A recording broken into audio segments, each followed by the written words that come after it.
నమస్తే, welcome to Leo. Unstoppable season 8 మొత్తానికి Daaku Maharaj team వచ్చేసింది.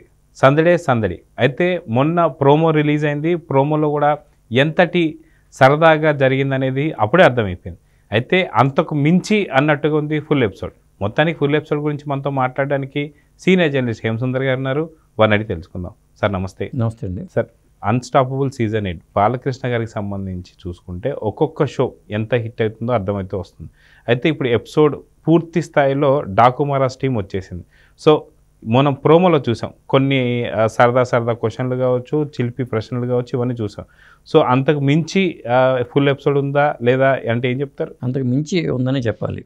ఎందుకంటే మొన్న అంతకుముందు వెంకటేష్ గారితో వచ్చిన ఎపిసోడ్ కానీ అది హైలైట్, సరదాగా సాగింది.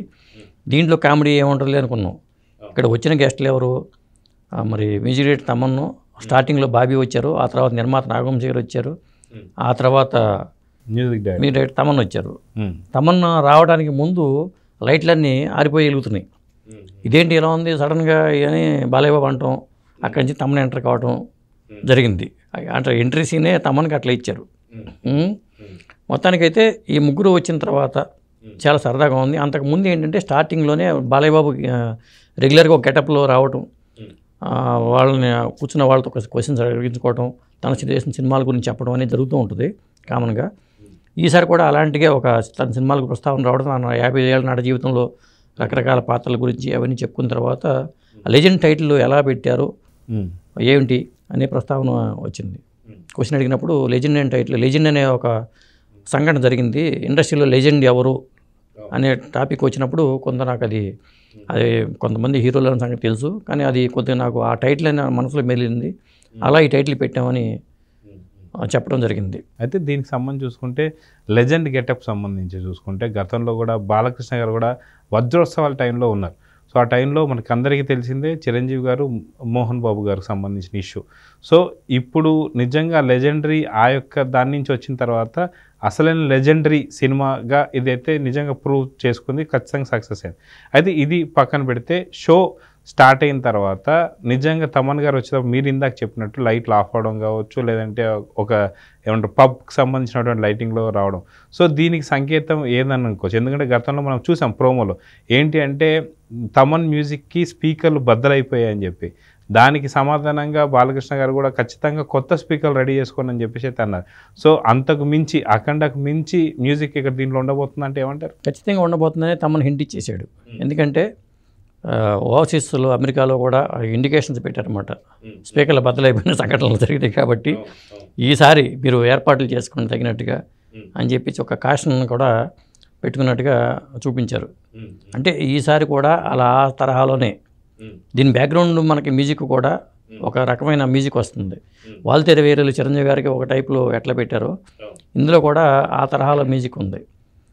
అలాగే మరి పాటల పరంగా తమన్ ఇచ్చిన బ్యాక్గ్రౌండ్ స్కోర్ కానీ, తమన్ ఇచ్చిన పాటలు కానీ ఇవన్నీ హైలైట్ అనేది మనకు అర్థమవుతూనే ఉంది. మనం దబ్బిడి సాంగ్ కానీ, అంతకుముందు వచ్చిన 2 పాటలు కానీ, ఇంకా రాబోయే పాటలు కానీ, ట్రైలర్ రావాలి. ఈరోజు ట్రైలర్ రాలేదు కానీ ట్రైలర్ సంబంధించిన తర్వాత మాట్లాడుకుందాం. మనం ఓవరాల్గా చూసుకుంటే ఈ సినిమా మనకి అక్కడ టాపిక్ వచ్చింది, మీకు ఇష్టమైన డైరెక్టర్ బాబీనా లేకపోతే బోయపాటి అని క్వశ్చన్స్ కూడా తెలివిగా సమాధానం చెప్పడం జరిగింది బాలయ్య బాబు.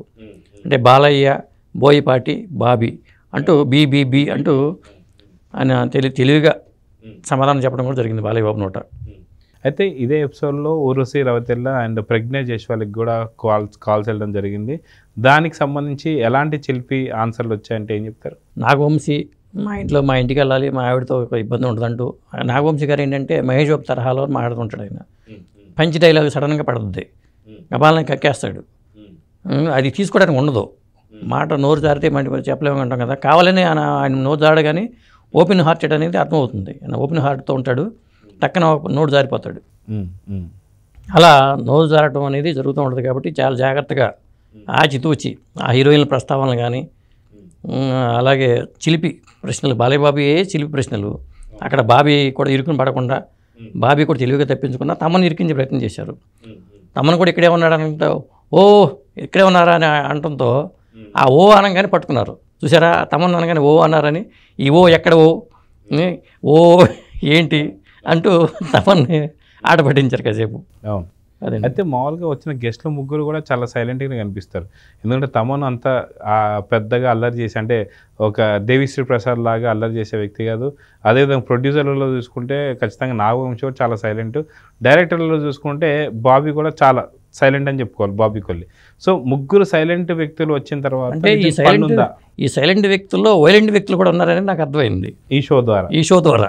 ఎందుకంటే తమన్ లోపల కూడా దేవిశ్రీ ప్రసాద్ ఉన్నాడు, అలాగే నవవంశీ గారిలో కూడా మహేష్ బాబు ఉన్నాడు, బాబీ గారిలో కూడా కనపడిన ఇంకొక బేబీ ఉన్నట్టుగా అనుకోవచ్చు. ఎందుకంటే ఈ ముగ్గురు కూడా ఎంత సైలెంట్గా ఉన్నారో అంత వైలెంట్ ఆన్సర్లు చెప్పారు. వైలెంట్గా బాలయ్య బాబుని కూడా ప్రశ్నలు అడిగారు. అదే సాధారణంగా అందరు బాహర్ అని చెప్పి ఒక చిన్నది ఉంటుంది అనమాట. అంటే మనసులో ఏముందనేది బయట పెట్టేది. సో ఖచ్చితంగా అన్స్టాపబుల్ అనేది ఏదైతే ప్రోగ్రామ్ ఉందో బాలకృష్ణ గారి గురించి చాలా వైల్డ్గా ఊహించుకునే వాళ్ళకి కూడా చాలా సాఫ్ట్గా ఎలా ఉంటారని చెప్పేసి బయటపడింది. సో ఇక్కడికి వచ్చిన వాళ్ళ యొక్క వ్యక్తిత్వాలు కూడా ఎలాంటి వ్యక్తిత్వాలు బయటపడేసే ప్రోగ్రామే ఈ అన్స్టాపబుల్ అనుకోవచ్చు అంటారా? ఖచ్చితంగా వాళ్ళలో ఉన్న నిజమైన మనుషులు బయటకు వచ్చారు. బాలయ్య బాబులో ఉన్న నిజమైన మనిషిని ఆవిష్కరించింది ఈ షో. ఎందుకంటే బాలయ్య బాబు ఒక పసి హృదయం అంటూ బాబీ గారు చెప్పారు కాబట్టి నిజంగా ఆయన ఆ నవ్వులోనూ ఆ పసితనమే కనిపిస్తూ ఉంటుంది, ఆ చిలిపితనం కనిపిస్తూ ఉంటుంది. మనం బాలయ్య బాబుని వైలెంట్గా చూస్తాం హీరోలుగా, కానీ హోస్ట్గా చూసుకున్నప్పుడు ఆయనలోని నిజమైన మనిషి మనకి కనిపిస్తున్నాడు. ఇవాళ ఈ ప్రోగ్రాంలో కూడా నిన్న మొత్తం లాంగ్ ఉంది, టైం ఉంది, మొత్తం చూశాను, నేను ఆశాంతం చూశాను. దాంట్లో రష్మిక ప్రస్తావన ప్రధానంగా వచ్చింది, ప్రోమోలో కూడా ఉంది. దాని మీద రకరకాల ట్రోల్స్ కూడా వచ్చినాయి. అంటే రష్మికకి పెళ్ళి సెట్ అయిందంటగా అంటంతో నోరుజారి అలవాటు ఉంది కదా నాగవంశీ గారికి, అవునండి ఒక హీరోతో అంటంతో తమన్ని దాన్ని ఇరికించే ప్రయత్నం, నాగవంశీని ఇరికించే ప్రయత్నం తమన్ చేశాడు. నీ సినిమాలో హీరోనే కదా అంటూ చేశాడు. కాబట్టి ఆ హీరో విజయ్ దేవరకొండ అనేది అందరికి అర్థమైపోయింది. అయితే ఇదే షోలో ఇంకొక ఆసక్తికరమైనటువంటి అంశం ఏదో వచ్చిందన్నట్టు కూడా తెలిసింది. ఏంటి అంటే అది ఉన్న నలుగురు మెగా హీరోలలో మీరు ఏ హీరోతో చేయాలని అనుకుంటున్నారు అన్నప్పుడు చాలా స్పాంటేనియస్గా ఆయన ఆన్సర్ చెప్పడం జరిగింది బాలకృష్ణ గారు. ఏం చెప్పారు? అది మెగాస్టార్ చిరంజీవి గారితో. అది హీరోగా సినిమా చేస్తారా లేకపోతే అసలు షోలో పాల్గొంటారా అనేది కూడా అర్థం కాని విధంగా జరిగింది. అంటే నేను అనుకోవడం రెండు ఉండే అవకాశం ఉంది.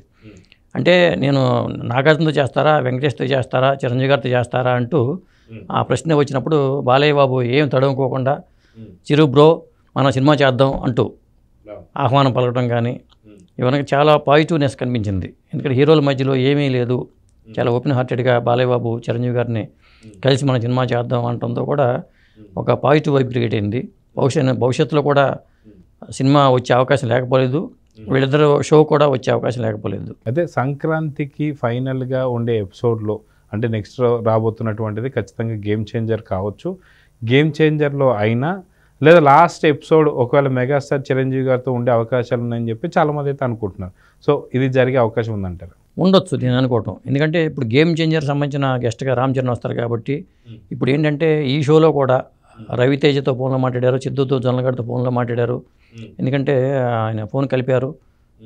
ఎందుకంటే రవితేజ మొదటి సినిమా నాకు అవకాశం ఇచ్చేది కాబట్టి నాకు గాడ్ ఫాదర్ అంటూ తనకి ఎంత ఫ్రెండ్లీగా ఉంటారు, గైడ్గా ఎలా ఉంటారని చెప్పి బాబీ చెప్పడంతో రవితేజతో మాట్లాడటం, ఆ సిద్ధు జొన్నలగడ్డతో కూడా బ్రో అంటే బాలయ్య బాబుని బ్రో అంటూ మాట్లాడటం కూడా జరిగింది.